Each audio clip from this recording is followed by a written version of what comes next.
శ్రీ సాయి నవగురువార వ్రతం రెండవ భాగం. సాయి వ్రత కథ. కిషన్బాయి, కిరణ్ దంపతులు ఒక నగరంలో నివసించేవారు. వారు చాలా అన్యోన్యంగా జీవితం గడిపేవారు. అయితే కిషన్బాయి కోపిష్టి. ఇరుగు పొరుగు వారు కూడా కిషన్బాయి స్వభావం వల్ల బాధపడేవారు. కానీ కిరణ్ ఎంతో ధార్మిక చింతన కలది కనుక భగవంతుడిపై విశ్వాసంతో పెదవి విప్పి మాట్లాడకుండా అన్నింటినీ సహించేది. కాలం గడుస్తున్న కొద్దీ ఆమె భర్త ఆదాయం తగ్గుతూ వచ్చింది. సంపాదనే లేకుండా పోయింది. ఫలితంగా కిషన్బాయి ఇంట్లోనే కాలం గడిపేవాడు. ఆయన స్వభావం నానాటికి దిగజారి చిరాకుల పర్వం మొదలైంది. ఒకరోజు మధ్యాహ్నం ఒక వృద్ధుడు వారి ఇంటి ముందుకి వచ్చి నిల్చున్నాడు. ఆయన ముఖంలో అద్భుతమైన తేజస్సు కనిపించింది. ఆ వృద్ధుడు పప్పు బియ్యం కావాలని కోరాడు. కిరణం ఆ వృద్ధునికి పప్పు బియ్యం ఇచ్చి వినమ్రంగా నమస్కరించింది. ఆ వృద్ధుడు సాయి దయతో సుఖంగా ఉండమని దీవించాడు. మహానుభావ, సుఖపడే రాత నాకు లేనప్పుడు ఇక నేను ఎలా సుఖంగా ఉండగలను అని కిరణ్ ప్రశ్నించింది. ఆ తర్వాత తన దుఃఖపూరిత జీవితం గురించి ఆయనకు వివరంగా చెప్పింది. అప్పుడు ఆ వృద్ధుడు సాయిబాబా వ్రతం గురించి వివరించాడు. గురువారం నాడు పలహారం లేదా ఒంటిపూట భోజనం చేయాలి. వీలైతే సాయి మందిరానికి వెళ్ళి దర్శనం చేసుకోవాలి. 9 వారాలు ఇంట్లో సాయిబాబాకు పూజ చేయాలి. వ్రతం పూర్తయిన తర్వాత సక్రమంగా ఉద్యాపన చేయాలి. ఆకలిగొన్న వారికి భోజనం పెట్టాలి. సాయి వ్రత కథ పుస్తకాలు 5, 11, 21 చొప్పున యథాశక్తి ఉచితంగా పంచాలి. ఈ విధంగా సాయి వ్రతం గురించి ప్రచారం చేయాలి.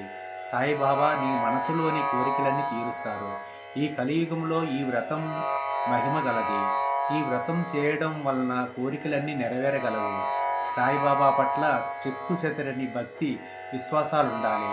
ధైర్యంగా ఉండాలి.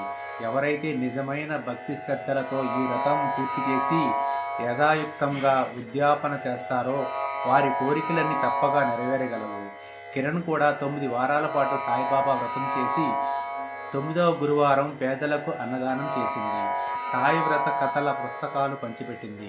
ఇంట్లో గడవలు సమసిపోయి సుఖశాంతులు నెలకొన్నాయి. కిషన్బాయి స్వభావంలో మార్పు వచ్చింది. మళ్ళీ కిషన్బాయి ఉద్యోగానికి వెళ్ళడం ప్రారంభించాడు. కొద్ది కాలంలోనే ఆ కుటుంబం సమృద్ధిగా సుఖంగా మారిపోయింది. ఆ దంపతులిద్దరూ సుఖశాంతులతో జీవించసాగారు. ఒక రోజున కిరణ్ బావగారు, తోడికోడలు వారి ఇంటికి వచ్చారు. మాటల సందర్భంలో తమ పిల్లలకి చదువు పట్ల శ్రద్ధ లేదని చెప్పి బాధపడ్డారు. పరీక్ష తప్పారని వాపోయారు. కిరణ్ వారికి గురువార వ్రతం గురించి వివరించింది. సాయిబాబా పట్ల భక్తి విశ్వాసాలతో పిల్లలు బాగా చదువుకుంటారని, సాయిబాబా పట్ల భక్తి విశ్వాసాలు ఉండాలని, సాయి అందరికీ సహాయం చేస్తారని చెప్పింది. కిరణ్ తోడికోడలు వ్రత విధానం కిరణ్ని అడిగి తెలుసుకుంది. కిరణ్ వ్రత విధానాన్ని వివరించింది. 9 గురువారాలు పలహారాలు లేదా ఒంటిపూట భోజనం చేసి వ్రతమాచరించి వీలైతే సాయి మందిరానికి వెళ్ళి సాయి దర్శనం చేసుకుని రావాలని చెప్పింది. కొన్ని రోజుల తర్వాత కిరణ్ తోడికోడలు సూరత్ నుంచి ఉత్తరం రాసింది. తన పిల్లలు భక్తి శ్రద్ధలతో సాయి వ్రతం చేస్తున్నారని, శ్రద్ధగా చదువుకుంటున్నారని ఆ ఉత్తరంలో రాసింది. తను కూడా వ్రతం పూర్తి చేసి తన ఆఫీసులోని సహ ఉద్యోగులకు పుస్తకాలు పంపిణీ చేశానని పేర్కొంది. తన స్నేహితురాలు కోమల కుమార్తె పెళ్లి కూడా సాయి వ్రతం చేయడం వల్లనే జరిగిందని, మంచి సంబంధం కుదిరిందని రాసింది. తన స్నేహితురాలి నగలబెట్టి పోయిందని, ఆమె చేసిన సాయి వ్రతం మహిమ వల్ల 2 నెలల తర్వాత భద్రంగా ఆ పెట్టి దొరికిందని, ఇటువంటి అద్భుతమైన అనుభవాలను వర్ణిస్తూ రాసిన ఉత్తరం అది. సాయిబాబా మహిమ అద్భుతమైనదని, ఆ విషయం స్పష్టమైందని కిరణ్ చెప్పింది. ఆ సాయి నీ పట్ల ప్రసన్నుడైనట్లే నా పట్ల కూడా, మా మీద కూడా తన కృపను వర్షించునని చెప్పింది. ఈ వ్రతం స్త్రీలు, పురుషులు లేదా పిల్లలు కూడా చేయవచ్చు. 9 గురువారాలు సాయిని పూజించాలి. పసుపు పువ్వులతో అలంకరించి ధూపం, దీపం వెలిగించాలి. ప్రసాదం నైవేద్యం పెట్టాలి. సాయిబాబాను స్మరించాలి. హారతి ఇవ్వాలి. సాయి వ్రత కథ, సాయి చాలీసా, సాయి స్మరణం పఠించాలి. 9వ గురువారం నాడు పేదలకు అన్నదానం చేయాలి.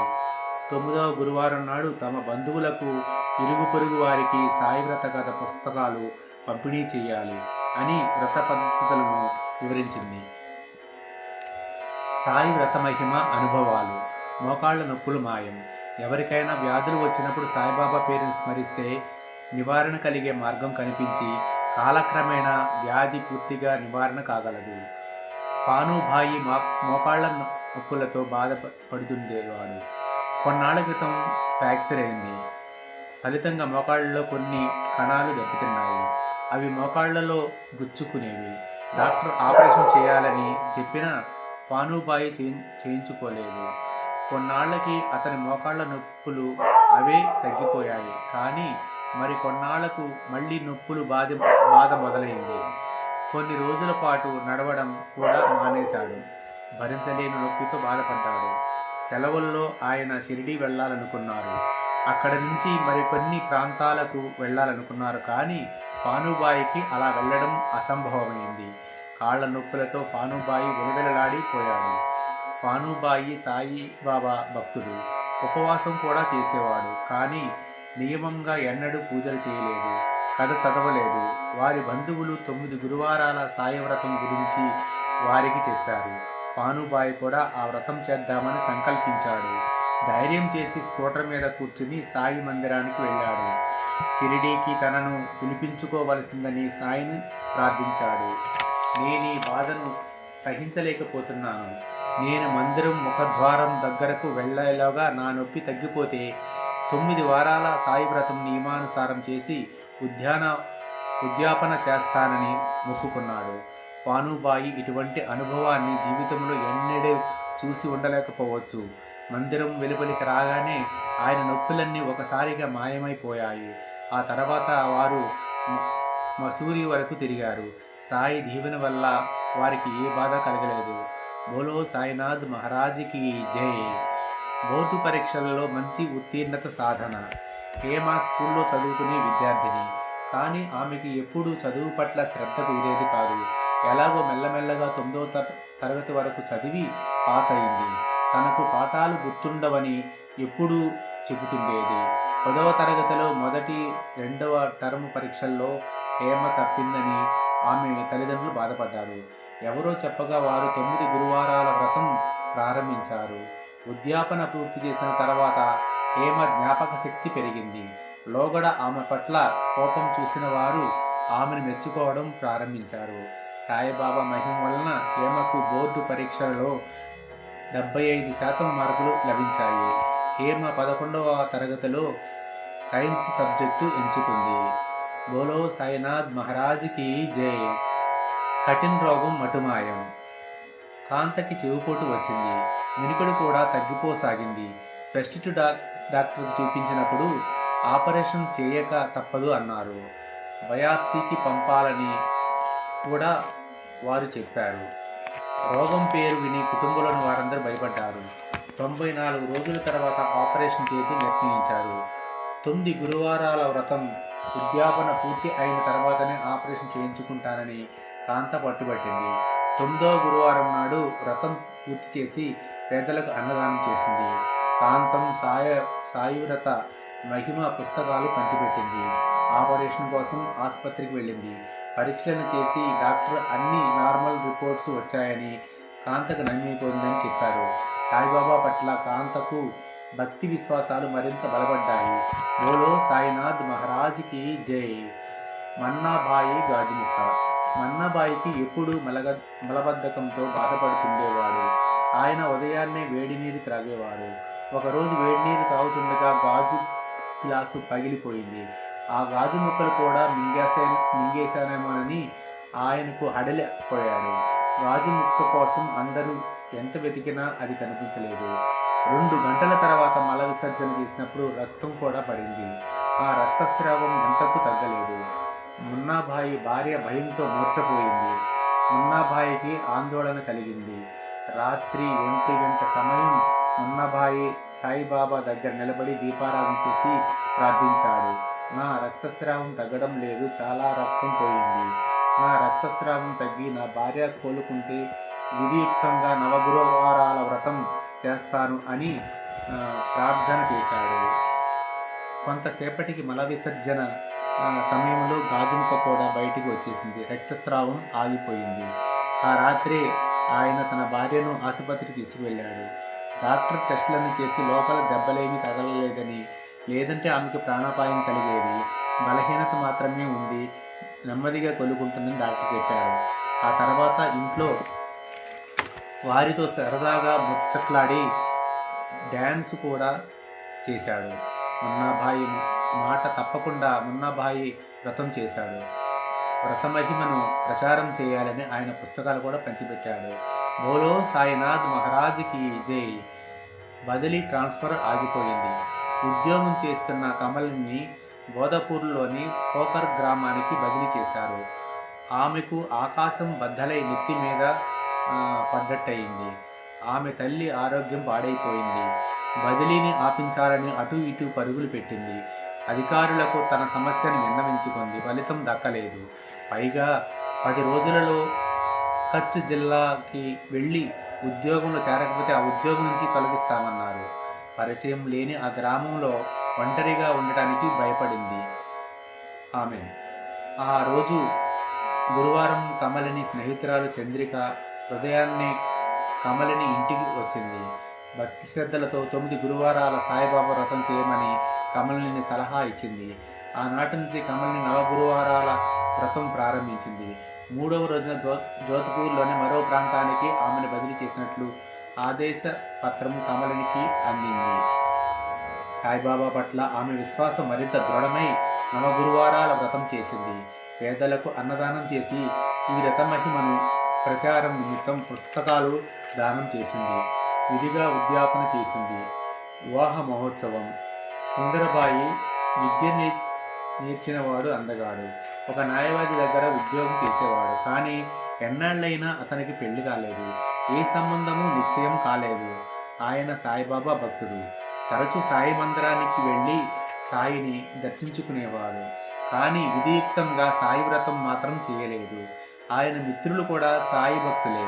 సాయి నవగురువార వ్రతం గురించి, అన్నదానం, వ్రతమహిమ, కథల పుస్తకాలు ఉచితంగా భక్తులకు పంచడం వంటి విషయాలన్నీ మిత్రులు సుందర్బాయికి వివరించారు. సాయి గురువార వ్రతం చేయాలని సుందర్బాయి సంకల్పించుకున్నాడు. సాయి నవగురువార వ్రతం పూర్తి చేసి ఉద్యాపన కూడా చేయగానే సుందర్బాయికి ఒక అందమైన మంచి పిల్లతో పెళ్ళయి భార్యగా వచ్చింది. ఈ విధంగా నవగురువారాల సాయి వ్రతం సుందర్బాయిని ఆదుకుంది. బోలో సాయినాథ్ మహారాజ్కి జై. సాయి కృపతో ఉద్యోగి ప్రాప్తి. ఎంకామ్ పాస్ అయిన ఒక యువకుడు నిరుద్యోగిగానే మిగిలిపోయాడు. ఎక్కడా అతనికి ఉద్యోగం దొరకలేదు. యువకుడు తన తల్లితో కలిసి నవగురువారాల సాయి వ్రతం యథావిధిగా చేసి ఉద్యాపన పూర్తి చేయగానే అతనికి ఉద్యోగం లభించింది. అలాగే ఒక కళాకారుడు తన కళ మీదే ఆధారపడి కుటుంబాన్ని పోషించేవాడు. నాటక రంగం కానీ టీవీ రంగం కానీ అతనికి ఉపాధి కల్పించలేదు. అతను 9 వారాల సాయి గురువార వ్రతం ఆచరించాడు. అకస్మాత్తుగా అతనికి టీవీ నాటక రంగాలలో అవకాశం అధికంగా రావడం ప్రారంభమయ్యాయి. ప్రాంతీయ సినిమాలు, టీవీ సీరియల్స్లో ముఖ్య పాత్రలు లభించాయి. సుఖ సమృద్ధులతో జీవితం కొనసాగింది. బోలో సాయినాథ్ మహారాజ్కి జై. 18 సంవత్సరాల అనంతరం సంతాన ప్రాప్తి. పెళ్ళైన దంపతులకు ఎన్నేళ్లైనా సంతానం కలగలేదు. వారు ఎంతో బాధపడేవారు. అత్తవారింటికి వారు కోడలి తప్పు పట్టేవారు. ఎన్ని చికిత్సలు జరిగి మందులు వాడినా ఫలితం కనిపించలేదు. కోడలు రాఖీ ఎన్ని రకాలుగా ప్రయత్నించినా లాభం లేకపోయింది. తను ప్రభుత్వం ఉద్యోగం చేస్తుండేది. నరేష్ బాయ్ ఆమె సహచరుడు. ఆయన ఆఫీసులో అందరికీ మిఠాయిలు పంచుతుంటే రాఖీ కారణం అడిగింది. 10 సంవత్సరాల తర్వాత తనకు కొడుకు పుట్టాడని చెప్పి సాయి మహిమను గురించి, నవగురువార వ్రత రహస్యం గురించి వివరించాడు. రాఖీని కూడా సాయి వ్రతం 9 గురువారాలు చేయమని సలహా ఇచ్చాడు. నరేష్ బాయి శ్రద్ధపూర్వకంగా రాఖీ 9 వారాల పాటు సాయి వ్రతం చేసి ఉద్యాపన పూర్తి చేసింది. 18 సంవత్సరాల తర్వాత రాఖీ కడుపు పండి గర్భవతి అయ్యింది. కూతురు పుట్టింది. సాయిబాబా కృప ఆమెకు ప్రాప్తి ఇచ్చింది. బోలో సాయినాథ్ మహారాజ్కి జై. ఈ సాయి నవగురువారాల వ్రతం చేయడం వలన ఎన్ని ఫలితాలు ఉన్నాయో మీరు కూడా తెలుసుకొని మీరు కూడా ఆ వ్రతాన్ని చేయండి. ఆ సాయినాథుని ఎప్పుడు సాయిబాబా సాయిబాబా సాయిబాబా సాయిబాబా సాయిబాబా అంటూ స్మరించుకుంటే మీ కోరికలు మీకున్న కష్టాలు అన్నీ తొలగిపోతాయి. ఆ సాయిని నమ్ముకున్న వాళ్ళు చెడిన వాళ్ళు ఎవరూ లేరు. బోలో సాయినాథ్ మహారాజ్కి జై. సాయినాథ్ మహారాజ్కి జై. సద్గురు సాయినాథ్ మహారాజ్కి జై.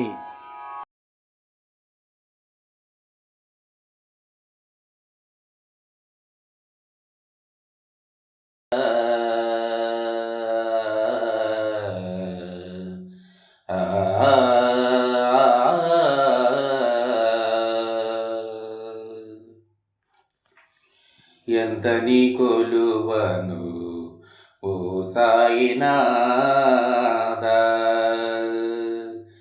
ఎంత నీ కొలువను ఓ సాయినాథ, ఎంత నీ వేడను ఓ షిరిడినాథ, ఎంత నీ వేడను ఓ షిరిడినాథ, ఎంత నీ కొలువను ఓ సాయినాథ.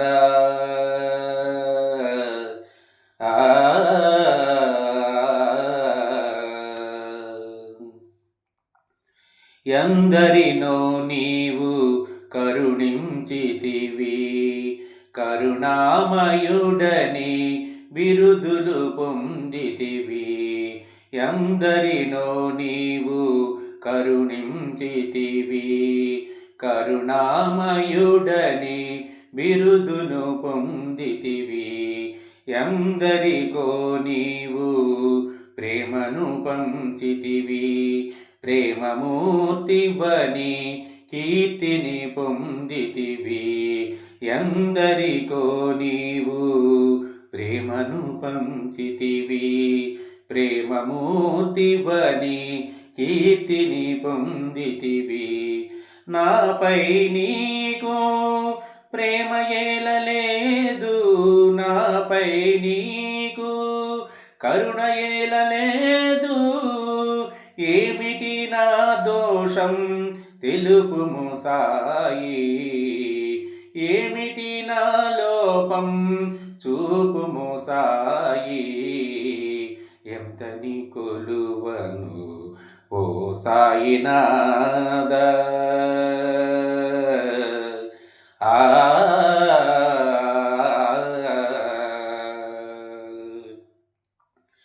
ఎందరికో నీవు జ్ఞానము నొసగితివి, జ్ఞానదాతవని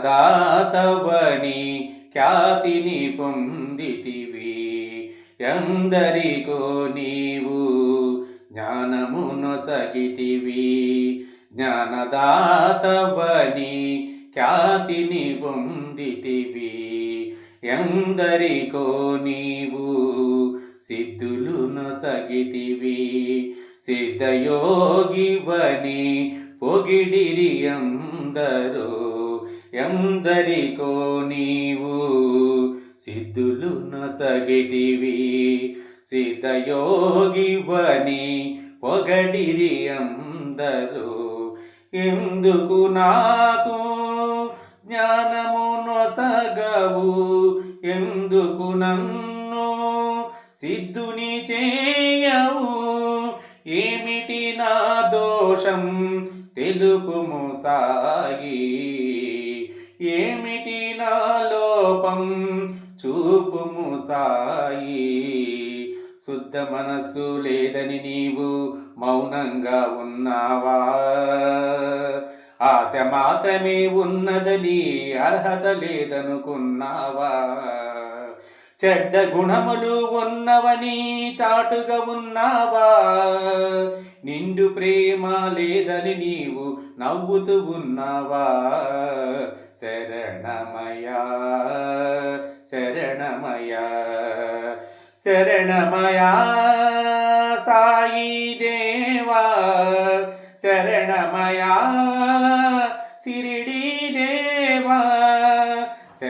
శరణం శరణం శరణం శరణం శరణం షిరిడి దేవా శరణం శరణం శరణం శరణం శరణం శరణం షిరిడి దేవా హర హర శంకర గురుదేవా శంభో శంకర గురుదేవా హర హర శంకర గురుదేవా శంభో శంకర గురుదేవా దేవా